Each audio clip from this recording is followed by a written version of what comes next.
Dyrnar að heimili stúlkunnar opnast ekki nema til háls. Móðirinn hefur fyllt litla rými kofans af fatnaði og það grillir í stæður af fataleppum í myrkrinu innan dyra.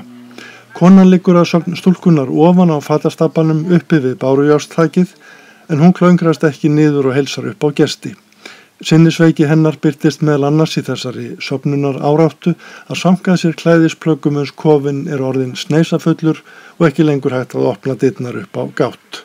Stúlkan stendur prúðbúin í húsasundinu fyrir framar reisið sem hún kallaði eitt sinn heimili og segir okkur sögu sína. Hún heitir Rose, 10 ára, borin og barnfædd í Kariobangi, einu versta fátækrahverfi Nairobi borgar í Kenya.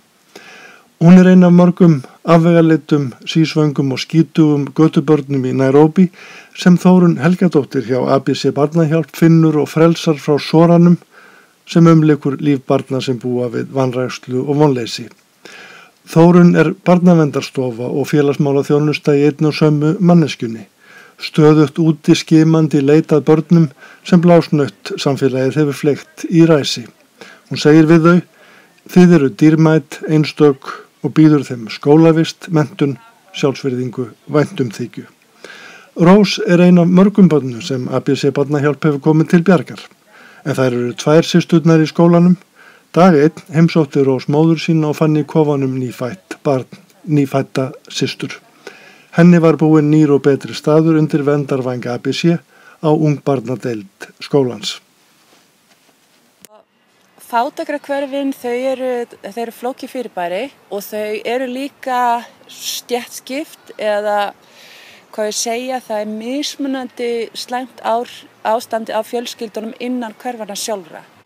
Þau eru náttúrulega alveg gríðarlega stór, við erum að tala um 100.000 í einu hverfi og svona fyrir okkur að þá, mann eiginlega fallast hendur og spyr sig hvar á maður að byrja, en þá ákváðum við sem sagt að einbeita okkur að því að hjálpa bara þeim allra verst-stöddu. Og ástandið á þeim börnum er kannski það að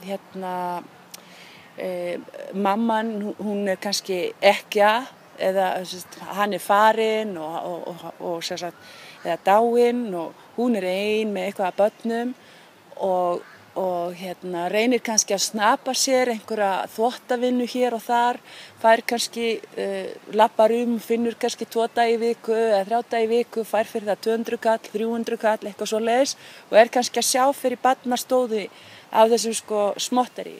Áður en við hittum Rose höfðum við heimsótt heimili annarra stúlku á svipuðu reiki. Lorna heitir hún og bjó við vanrækslu á vanbúnu heimili fátækrar drykkfelldrar móður. Fyrir vitin berst illa þefjandi reykur úr fremra herberginu og moldargólfi glæður í eldstæði og eina húsgagnið lúin bastsófi. Móðurinn er í svefniherbergi innar, heilsar þvoglumælt og reykul í spori. Þetta er að morgni dags og Lorna segir frá.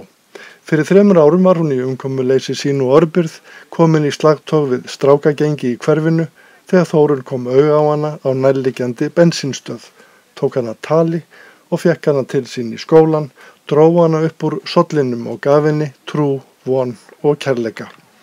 Þær gjafir verða ekki léttvægar fundnar og nú segir hún sjálfsörugg sögu sína. Við hlið hennar yngri systir sem hefur líka fundið skjól í faðmi ABC. Fátækrahverfin hérna eru full af konum sem hefur verið kastað út af landinu sínu í sveitinni eftir að maðurinn dó. Þannig að þegar eiginmaðurinn deyr, þá eiga þær ekki rétt til landsins. Þá kemur bróðurinn eða eitthvað og hann er með fullt af börnum og vill ekkert eiga við þessi aukabörn og rekur hann í burtu og tekur jafnvel allar eigurnar. Þannig að þær koma hinga allslausar og lenda í fátækrahverfunum. En þær hafa ekkert hann að velja og svo byrja að reyna, leita sér að þvottavinnu, gera eitthvað til að bjarga sér. En þegar maður kemur inn í þær aðstæður og maður tekur börnin og maður býður þeim skólavist. Þannig þá fara þau á morgnana, þau koma í skólan, þau borða í skólanum og hún þarf ekki að hafa áhyggjur af því að skrapa saman einhverja krónu til að borga það.